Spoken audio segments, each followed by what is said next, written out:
मीरपुर नाम के शहर में तेजस अपनी पत्नी नीरू के साथ रहता था। पति पत्नी दोनों ही नौकरी करते थे। एक दिन तेजस गांव अपनी माँ के पास फोन करता है। हेलो, प्रणाम माँ। जीते रहो माँ, तुम दादी बनने वाली हो हैं? अरे वाह, ठीक है बेटा, मैं कल ही आती हूँ। जब माँ जी शहर पहुंची तो बेटे बहू ने बहुत अच्छे से स्वागत किया। लीजिए माँ जी, चाय। अरे गर्मा गर्म पकोड़े ले आओ माँ के लिए। नीरू रसोई में गई और 2 मिनट में ही पकोड़े ले आई। जी ये लीजिए। बहू, जादू से बनाए हैं क्या? अभी तो रसोई में गई थी। यम्मी। माँ जी, शीला रसोई में पकोड़े तल रही है, मैं बस लेकर आई। हे भगवान, मेरा धर्म भ्रष्ट कर दिया तूने। अब तो गंगा जल से शुद्धिकरण करना होगा।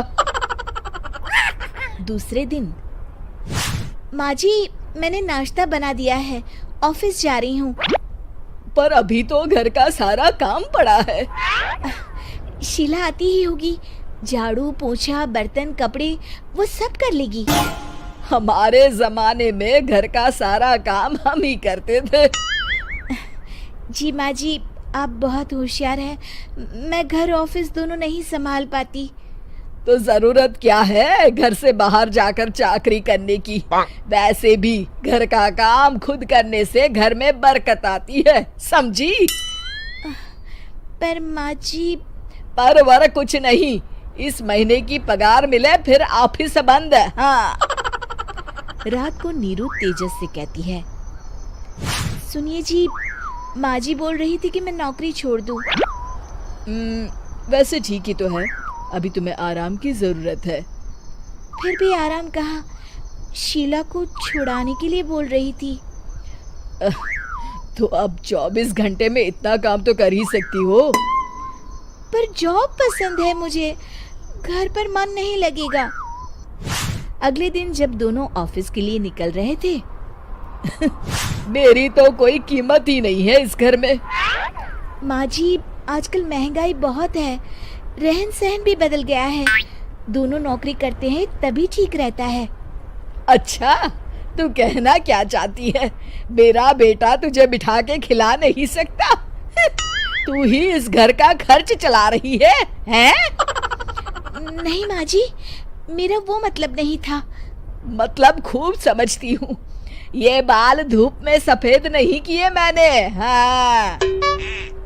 अब तो ये रोज का काम हो गया था। तेजस भी रोज की झिकझिक से परेशान हो गया था।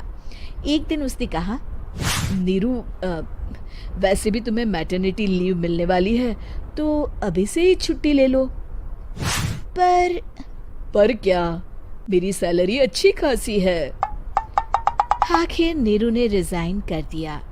जब बच्चा हुआ तो घर में सब बहुत खुश हुए। कुछ दिनों बाद तेजस फाइल देख रहा था।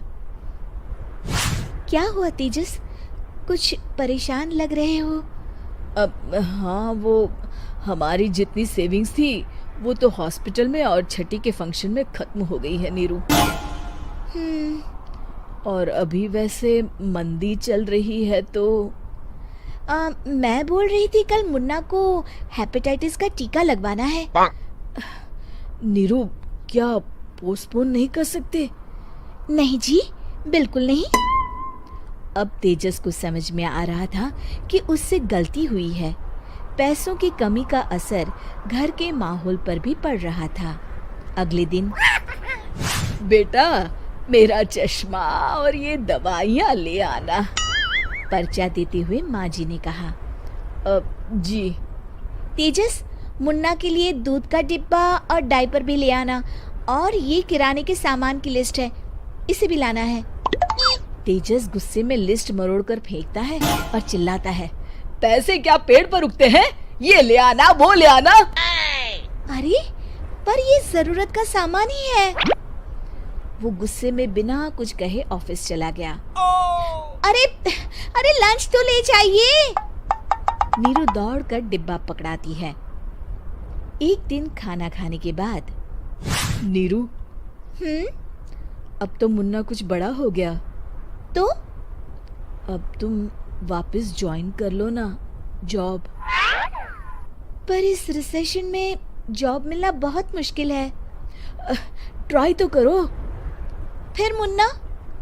माँ जी है ना, और एक फुल टाइम मेड भी लगा लेंगे। पर माँ जी, उन्हें तो पसंद नहीं। तभी माँ जी वहाँ आ जाती है और प्यार से नीरू के सर पर हाथ फेरते हुए बोलती है, अब मेरी समझ में आ गया बहू, पहले के और अब के समय में अंतर है। तुम काम शुरू करो, मुन्ना की जिम्मेदारी मेरी। मेरी प्यारी माँ जी। ये कहकर नीरू उनके गले लग गई। शिक्षा, परिवर्तन संसार का नियम है, हमें भी समय के साथ चलना चाहिए। उम्मीद है कि आपको हमारी ये कहानी पसंद आई होगी। कृपया हमारे चैनल को सब्सक्राइब करें और सभी अपडेट्स के लिए बेल आइकन जरूर क्लिक करें। और हाँ, वीडियो लाइक और शेयर करना मत भूलिएगा। Bye bye.